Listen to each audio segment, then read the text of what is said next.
Et lorsque de nos jours, on voit que même dans notre nation, qui est la nation gabonaise, on a dépénalisé, c'est-à-dire qu'une personne qui pratique l'homosexualité peut circuler librement, alors que c'est un acte vraiment abominable devant l'Éternel. Quel conseil que nous pouvons donner à tous ceux-là qui ont légalisé ces choses-là vraiment? Alors le conseil que moi je peux donner, c'est de prendre garde. Prendre garde parce que ce genre de choses attire obligatoirement la colère de Dieu. Vous avez parlé de Sodome et Gomorrhe. Je profite aussi à dire que le sage a dit qu'il n'y a rien de nouveau sous le soleil. Ce qui est a déjà été. Donc cette pratique-là a déjà existé en Sodome et Gomorrhe. Et je profite même à le dire, c'est de là où provient même le mot sodomie. Ça provient de Sodome. Lorsque ce peuple-là s'est livré à cette pratique-là, ce peuple a été détruit par l'Éternel. Le conseil, c'est de prendre garde, parce que vous exposez la nation à la destruction de l'Éternel. Même les innocents peuvent périr, à moins que Dieu fasse grâce. Parce que Dieu il y a toujours une minorité qui décide de ne pas être là-dedans. Voilà, vous exposez la nation à cela. Donc c'est de prendre garde et de craindre l'Éternel. La Bible dit que la crainte de l'Éternel, c'est la haine du mal. Craignez Dieu. Lorsque tu crains Dieu, tu as peur de faire quelque chose qui va l'irriter. Craignez Dieu et décidez de pouvoir faire ce qui est conforme à la parole de Dieu. Même ceux qui font ça savent que ce n'est pas bien. Ils le font quand même. Et c'est terrible. Alléluia. Et vraiment pour terminer, le sexe, comme mon frère ailleurs le dit, c'est spirituel. Le sexe est spirituel. Et lorsque Dieu a créé le sexe, c'est pour que cela soit consommé dans le cadre du mariage. Parce que c'est la volonté de Dieu. Lorsque c'est utilisé hors de ce cadre-là, ou utilisé de manière abusive, de manière désordonnée, cela devient vice et cela attire la malédiction de l'Éternel, la colère de l'Éternel. Voilà. Et j'aimerais également dire ceci, c'est que, et je pense que mon frère aussi vient de le dire, comme conséquence, cela a fait en sorte que nous puissions être dépendants et cela nous rend esclaves. Cela nous rend esclaves. Un témoignage, un jeune homme qui a décidé, il avait l'âge de 17 ans, il a décidé de coucher avec 200 filles avant l'âge de 20 ans.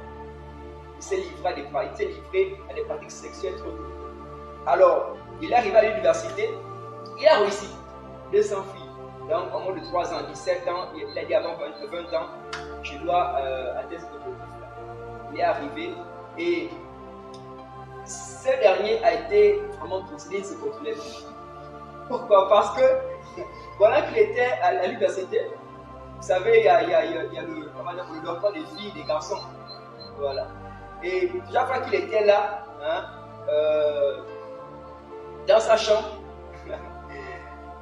il y avait quelque chose en lui qui lui disait d'aller là où les filles logent là-bas, parce que les filles, elles installaient leurs sous-vêtements. Il y avait quelque chose qui disait d'aller là-bas, de pouvoir lécher leur dessous. Alléluia. Donc ça c'est l'esclavage. Ça c'est véritablement l'esclavage. Donc ça te rend esclave. Tu n'es plus maître de toi. Tu es totalement, c'est la possession. Tu es totalement possédé. Et cela détruit ta vie. Jean chapitre 16, chapitre 10, au verset 10 dit que le voleur ne veut que vous le rouler comme il détruit. L'objectif du diable c'est de pouvoir le détruire. Et ça là, clairement c'est